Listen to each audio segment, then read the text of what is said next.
Etiwaya part 2 of the story of Rana Atronie Galamsey incidents are cause ewo honomo. Kroya to the gene under Atronie in the Sunyai East constituency nimo. Where a part 2 was part 2 nimo no. Nana ma him for eba na se omu elko Galamsey ta akɔhwɛ. Se after se ombe buru nua no then as se omu kɔ no.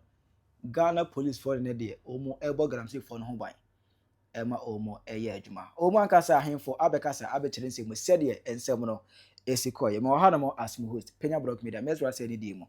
obe like video no my bro subscribe button somebody click the notification icon of the latest update number to the why be and ma me e wo comment section oba so a no watch for say enya bia hwe me kan phone nala money sana pen dia ma o USC o UK obe send ska ediko fia eye nala ana 200 obi a ede send ska ebe fie enya Ghana nko obi send ska ko any other African country bia so omo transactions no eye very fast o send ya na edu fie na emu na nala fo no amount $20 abra wo fa me promo code no Penyah TV add your reference ID as in this car. Akofie. Now let's go to the story. Obeka last week nimo. Anam brother like actually say Atronie was Sunyai East constituency nimo in the Sunyai municipality of Bono region nimo. Na no there is a krokuma bia ewo Atronie ase ayatu din gene. Na sa gene ase no agudi ewo mu. No osuo amama abena eda. Na nanom betu dwa say Galamsey sense bi course ewo no. Emma early report eba na echire mu se Galamsey na course no de nipa ne nsa hyase tumi a ehyaase efiri Dormaahene fie je so mu hwe mu no mu se eye nana agimabadu ose ade yo nana onkwaso ebodi na ka asem o yes eye nana agimabadu ena edi tumi ama omanfo bi se omu nkotu gala ewo Atronie ginegina asase so we de menua se frɛ ensentrofo awie yi wa Atronie ahemfie a enya ne bɔne so a na nsɛm bi na ɛha na Atronie ehene otumfo ebrempɔn na mposim da kwa ɔtɔso mienu ɛne ne nkonwasofo ɛne ne kuroma nyina yɛnsɛm tia ne sɛ enipa bi abɛgye yɛnsase abɔso ɛwɔ bia bia yɛfrɛ hɔnom gyenegyene a wɔn yɛ Galamsey gidigidi pa ɛnyɛ asɛm ketewa dwumadie no ɛbɛhyɛ ase no ɛyɛ nana Atronie hene ne mpanyimfo etu anamoko regional police commander ho ye call ye no commander asema oka kire ye ni se krata bia meda the table so a kire se aban amanipa bia kwan so womeye saa adwuma no ewo asase no so enu nti no obebo ni security for amane no makohwe no makosesa emfidi a ewo ho no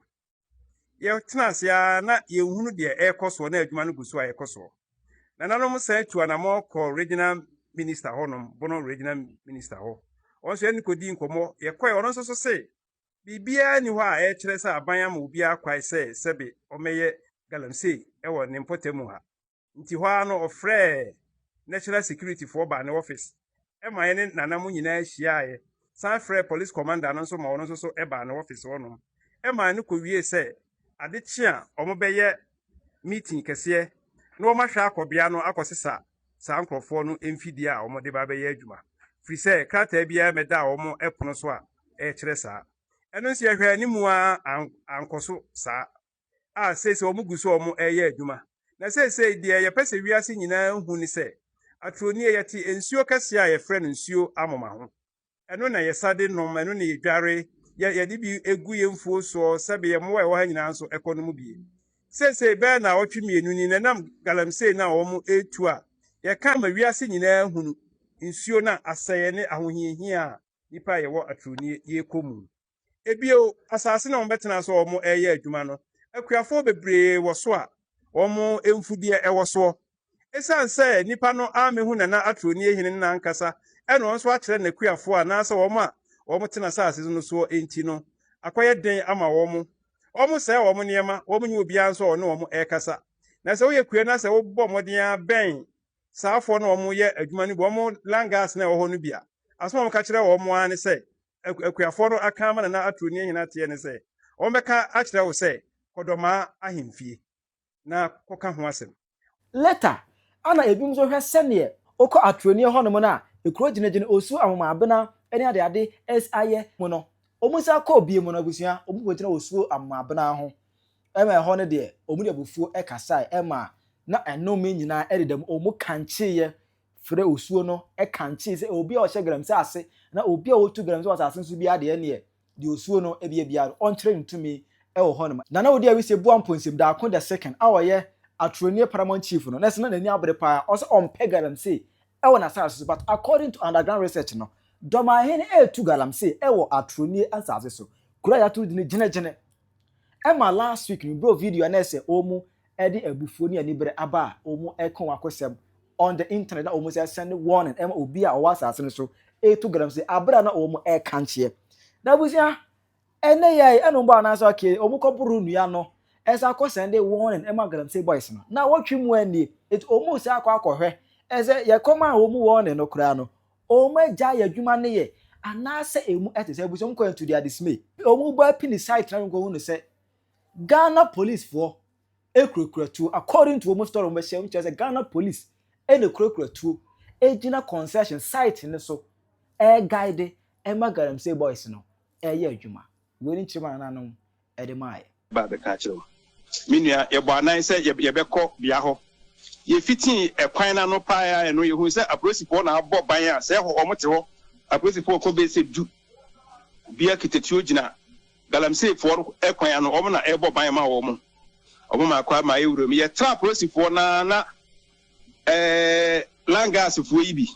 omo buru be aduonum nkan tua waso kitatuo ene ase kan ne niema ene nkonti ma kurekura ye koduru wani minister ko banyi omo se da omo makwa emi ewuro enko de ye ade minister na omo se da enye minister ko pim se minister nka se free ne ka mu sana ye ko negotiate with them enti minister ka ewuro ma police commander ka ewuro na Atronie hene ono ne ka nipa na timi ono ne driver ena ono ena ne chairman ene ne konti hene omo ka ne ewuro mu pa no afede ayifo langas fo no ena air control site no police for edom call you asoja for edom call you bia ejina ho na langas na air control site na to ne ka ewuro mo so omo ma ne panyi bia nko bi mpanyi fo ekwa ni nyina omo ma ye nyina omo bo another barricade ho omo ma ye nko obi enko sen ye beka biara afika omo e threaten say ye kura na ombe buye ne ye di agro so emuja begu enko ba bia ena ja na Atronie hene mo ekoye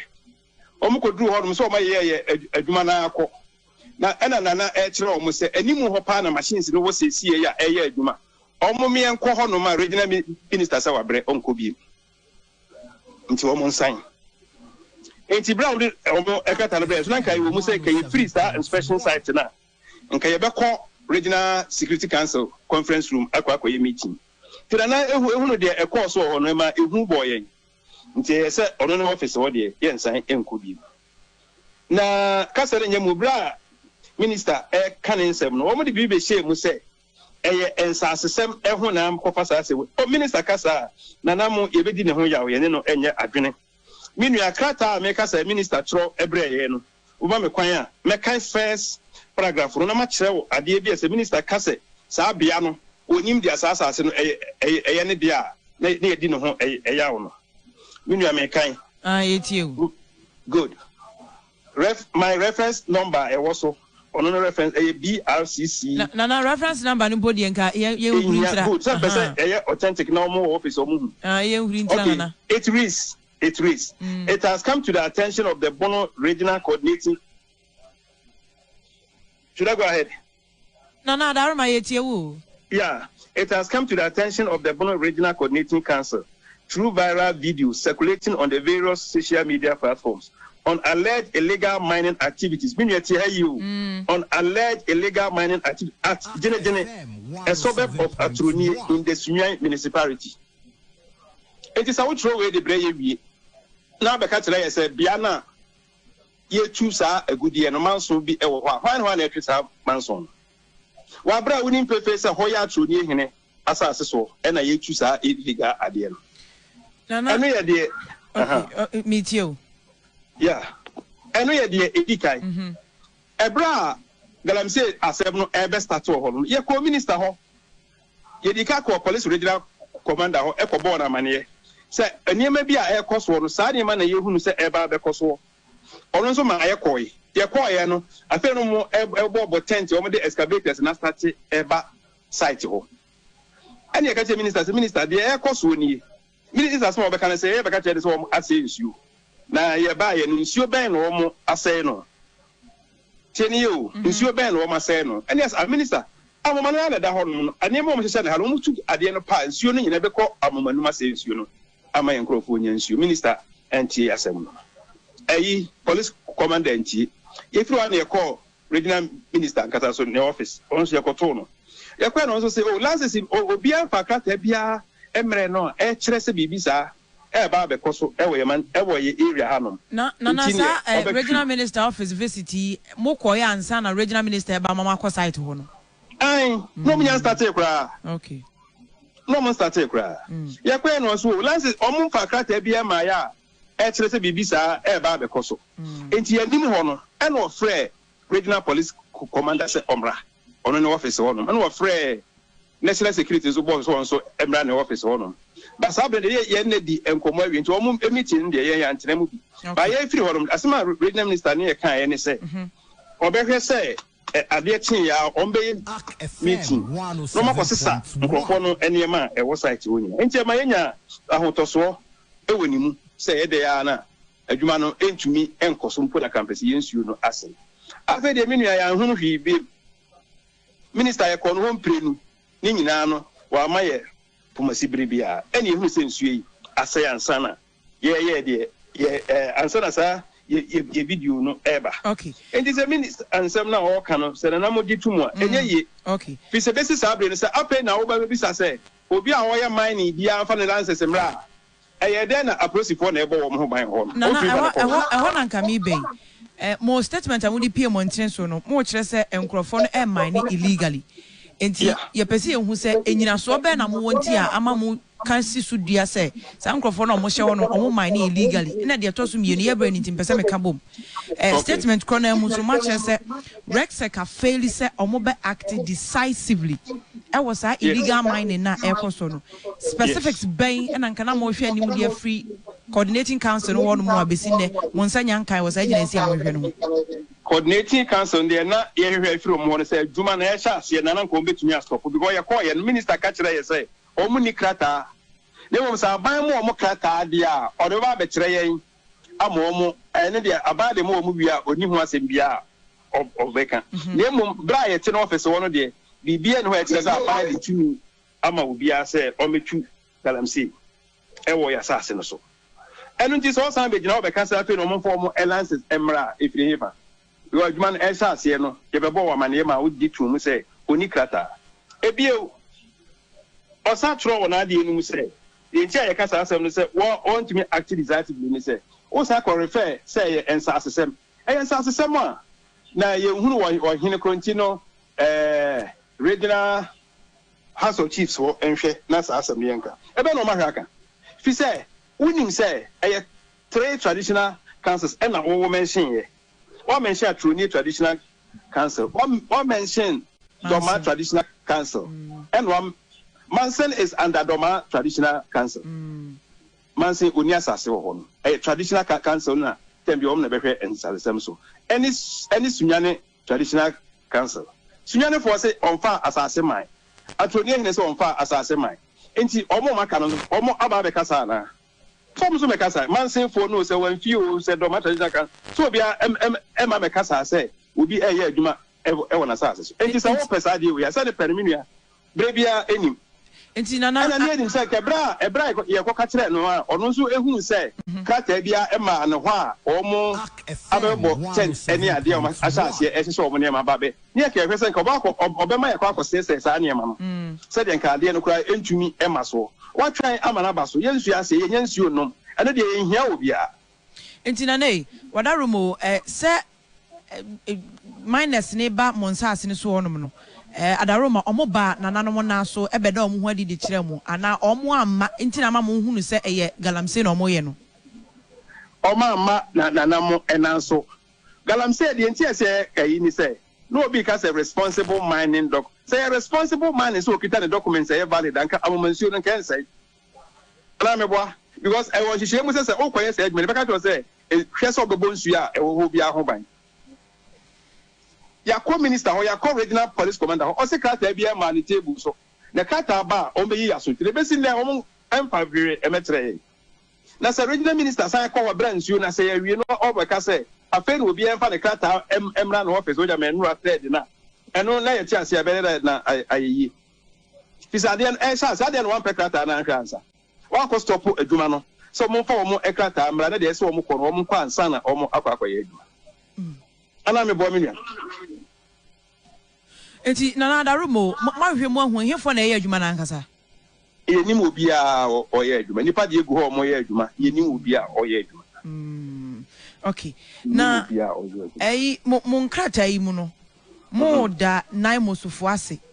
adaroma nine mosufo no aba mo na so mo na nananom ma bedi nkomo bi o ma hye mo bobi ntina mo da ase ya na